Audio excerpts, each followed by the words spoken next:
દિવાળીપુરા કોર્ટને બીજી વખતનો ધમકીભર્યો મેલ મળતા કોર્ટ સંકુલમાં ભયનો માહોલ સર્જાયો હતો। વડોદરા દિવાળીપુરા કોર્ટને આજે તમામ કાર્યવાહી બંધ કરવાનો આદેશ આપવામાં આવ્યો। ત્યારે દિવાળીપુરા કોર્ટ ખાલી કરવાનો આદેશ આપ્યો હતો અને સમગ્ર વકીલ એકસાથે મળીને તમામ લોકોને બહાર નીકળી જવાનો આદેશ આપ્યો હતો।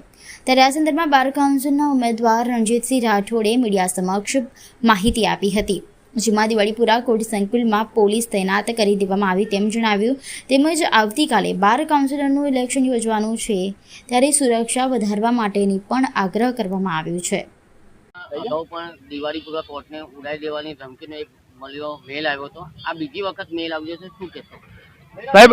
આ સતત ગુજરાતમાં આ રીતના સ્કૂલોને, હાઈસ્કૂલોને અને આ કોર્ટોને અગાઉ પણ આવી રીતે ઈમેલ આવ્યો હતો, મેલ આવ્યો હતો અને આજે પણ સતત ડિસ્ટ્રિક્ટ કોર્ટમાં બીજી વાર મેલ આવ્યો છે।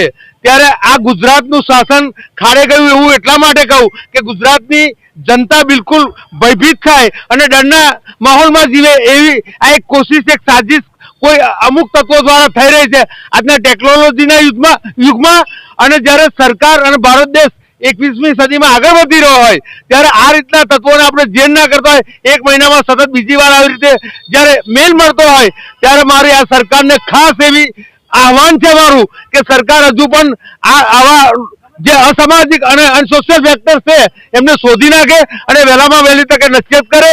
ગુજરાત એક શાંતિપ્રિય, સુખી, સમૃદ્ધ અને ભાઈચારા વાળું રાજ્ય છે, એમાં આવી રીતે કોઈ ખલેલ પહોંચાડવાની કોશિશ કરશે કે પછી કોઈ એ રીતે ગુજરાતને બારમાં લેવાની કોશિશ કરશે।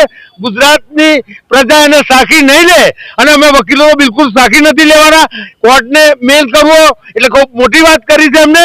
આ એ બહુ છેલ્લી કક્ષાનું હીન કૃત્ય છે અને એને સખ્ત શબ્દોમાં બીસીજી મેમ્બર તરીકે હું વખોડી નાખું છું અને સાથે સાથે એવું પણ કહેવા માંગુ છું સરકારને કે સરકાર હજુ પણ જાગૃત થાય, પ્રજાના આવી રીતે જે ડરને માહોલ અને ભયનો માહોલ ફેલાવતા તત્વોને ઝેર કરે, નહીં તો તમારી જગ્યા, તમારી જવાબદારીમાંથી એ ગૃહમંત્રી હોય કે સરકારના મુખ્યમંત્રી હોય વહેલામાં વહેલી તકે રાજીનામું આપી દે અને પોતાની નાકામી જાહેર કરે। જે રીતના બીજી વખતનો મેલ આવ્યો છે તો શું કોર્ટમાં પોલીસ પ્રશાસનની સુરક્ષા વધારવી જરૂરી છે કે નહીં? 100% કોર્ટમાં પોલીસ પ્રશાસન હોય છે જ, પણ આજે જો મેલની વધુ વિગતો ખબર નહીં, પણ ડીજે સાહેબની કોર્ટમાં સીધો જ આ મેલ આવ્યો છે ત્યારે અત્યારે આ જ્યારે ખરેખર સરકાર આમાં કોઈ આ છેલ્લા એક મહિનામાં 2 મેલ અને કેટલી સ્કૂલોને, આખા રાજ્યની સ્કૂલોને આવા મેલ મળે છે, ત્યારે સરકાર એવા તત્વોને નશ્યત ના કરતી હોય તો પ્રજાની સુરક્ષા, વકીલોની સુરક્ષા અને જ્યુડિશરી માટે 100% પ્રશાસન ખૂબ જ બંદોબસ્ત, ખૂબ જ જડબે સલાખ હોવો જોઈએ એવું મારું સ્પષ્ટ માનવું છે।